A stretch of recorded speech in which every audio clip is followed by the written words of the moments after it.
In the early hours of Wednesday morning last week, many of us were struggling to get out of bed, but for another man, this was his last hour, and the entire internet is praising the man who is a major suspect in the unaliving of UnitedHealthcare's CEO, Brian Thompson. Being like, this suspect took one for the team, he is a hero for this, because like many Americans, his family was also screwed over by the healthcare system. Luigi Mangione, and yes, his name is actually Luigi, is the 26-year-old man who is named the suspect involved in this case that has set the internet ablaze over these last 24 hours. Luigi Mangione's disdain towards the healthcare industry is likely due to its treatment of an ailing relative, according to the New York Post. He lost his grandmother in 2013 and his grandfather in 2017. If you're living under a rock and you aren't up to speed, Brian Thompson is the CEO of UnitedHealthcare. He is also a husband and father of two, and he was shot right outside the New York Hilton Midtown at about 6:45 a.m., according to the New York Times. He was rushed to Mount Sinai West in critical condition, where he was pronounced dead. Authorities believe the attack was targeted due to Brian's role, and this theory is supported by shell casings found at the scene engraved with the words delay, deny, and depose. Now, a little background on Luigi, who again has been named the suspect. He's a graduate of University of Penn, an Ivy League school. He seems to come from a background of a wealthy family, and his LinkedIn reports that he's a data engineer, so overall, a smart-looking guy who comes from a somewhat prestigious background. Now, how this all came about was Luigi was arrested after it was reported a McDonald's worker recognized him from widely circulated police descriptions and alerted the authorities ASAP. Luigi was reportedly found in possession of several fake IDs, including one used to check into the Upper West Side hostel where he was staying at. Something else that was found was a manifesto critical of the healthcare industry. Now, law enforcement sources have described the manifesto as anti-capitalist, highlighting specific grievances with the healthcare system, which Luigi attributed to the mistreatment of a sick relative of his. The document also allegedly criticized corporate America and healthcare policies that he deemed exploitative. So now we have somewhat of a picture of his alleged motives. Now, one of the pictures that the NYPD passed around was one from Starbucks, and some people believe these are two completely different people, noting the differences in their nose, their eyelashes. These are not the same people. The guy at the top, the pro, different jacket, classy backpack. This guy that they took a picture of at the hostel, just some poor guy that's going to be the patsy. No doubt that the Starbucks cup and the evidence that the guy at the top left at the crime scene was probably from this poor guy. And this guy that was staying at the hostel because he probably couldn't afford rent in New York City is about to get surprised with a flash bang grenade at 2 o'clock in the morning and a SWAT team rushing in. Not the same person. That guy, this guy. Different people. Some people think this whole situation is a setup because you would think that someone with a smart background would have this whole situation calculated and super secretive, but given the amount of evidence that has been apparent and found throughout this case, lots of people have been skeptical about this whole situation and how it was played out. In the manifesto that Luigi was found with, there was a 2-page document, and in it he said, "Parasites had it coming. I do apologize for any strife and trauma, but it had to be done." Now, again, tons of people are praising Luigi. He's gotten tons and tons of followers on social media. That was before his accounts got taken down, especially on Instagram. Let's not talk about the number of people that are impersonating him. I mean, just within a couple of hours of the suspect being announced, this was how many people that were impersonating his real Instagram account that eventually ended up being taken down. Let's also talk about the fact that tons of people were thirst trapping over his photos that were circulating. I mean, some of the things that people were saying were wild, like he could be in house arrest with me, come bring him my way, things like that. But here are some of the key pieces of evidence that the NYPD has gathered thus far. Images of the suspect's unmasked face, video evidence of the path he took to escape, a backpack possibly worn by the suspect with a jacket inside, DNA from a discarded Starbucks water bottle, a partial fingerprint from the water bottle, a discarded burner cell phone, 9mm shell casings with the words delay, deny, and depose written on them. These same words have begun popping up in street art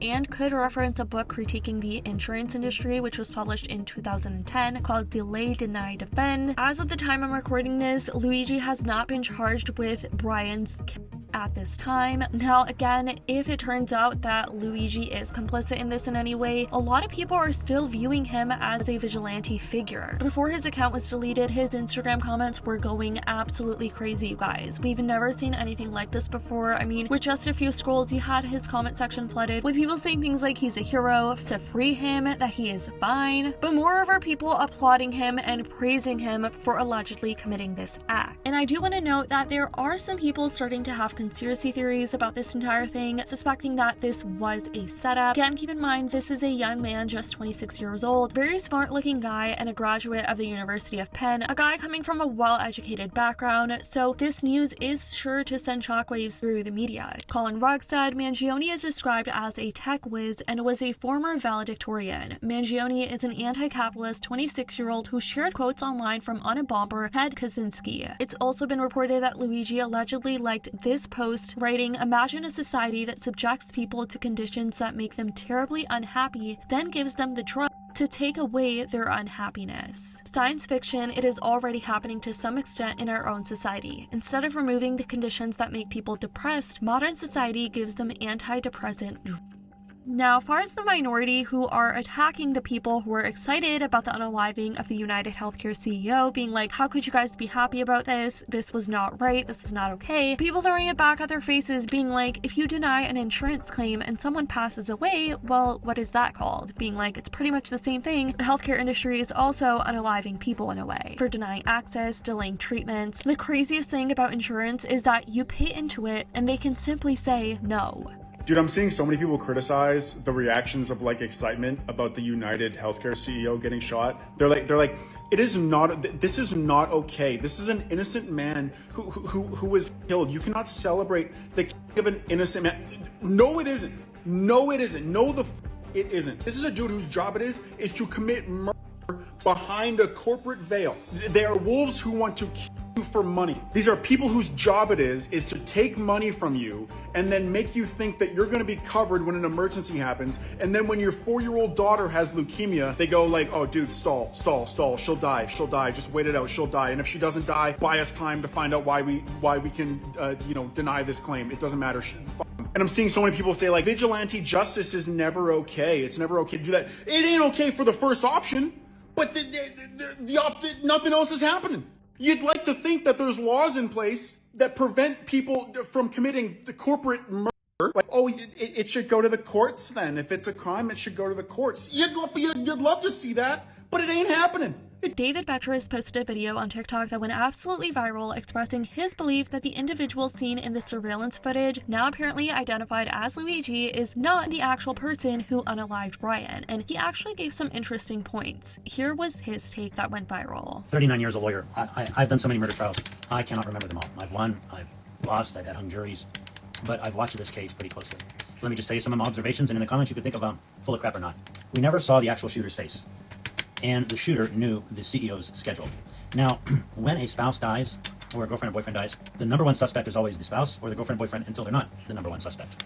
But this was a very cold, calculating murder. That person was very adept at handling a gun, had access to a silencer, and did not run away from the scene. He walked away from the scene. Most people that do rage killings, they run, they fire. My crazy theory is, and it's a conspiracy theory, and I'm not one that engages in them, is that the true killer hired someone to wear clothing like his, to go to a hostel, to go to Starbucks, and to throw the police out or off the trail. I could be wrong. Maybe it is that person who has a picture at Starbucks. But if you're so cautious not to have your face filmed as you're doing the murder, and you're so cautious to walk away from the scene, and you're so cautious as to use a silencer, if you practice all that cautiousness, are you going to be that sloppy to let your face be seen? Because you're videoed a lot. So this person that shot that CEO knew where the cameras were, knew his schedule, knew where to run, and knew where to run where there were no cameras. But yet we have a picture of the murderer. He was calculated in all those things, but somehow sloppy.